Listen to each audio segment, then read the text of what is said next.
үнэхээр эрт цагт унаг унтаж байгаад ижил олон сүрэг ихээсээ төрчихжээ. Унаг ижил олон сүрэг ихийг хайж аваад нэгэн уут тацуулаа таалаа. Уут тацуул хөдлөв.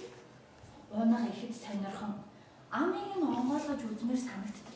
Дотроос нь араа шүдээ яралзуулсан өлн сорилч нь гараад ирчихэв. Ходоод гэсэн нь хонхолцож байна. Одоохон чамаг барьж идэндээ.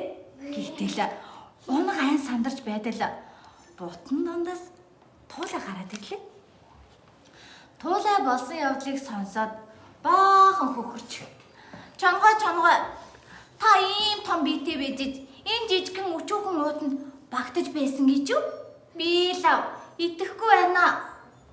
Хэрвээ энэ уутанд багтах юм бол унагтай хамт намайг ч бас идээрэй гэж.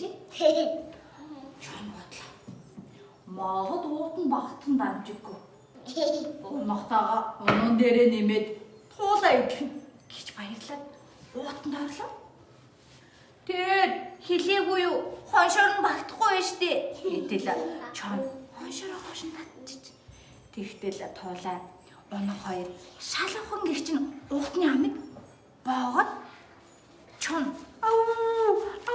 гэж уутан дотроо гарч чадахгүй. Хээр тал байсан чигээр нь орхиод унаг туулаа хоёр цааш батжээ. Ухаанд туулаа авчаад унаг чонон дэдүүлгүй аргацсан юм.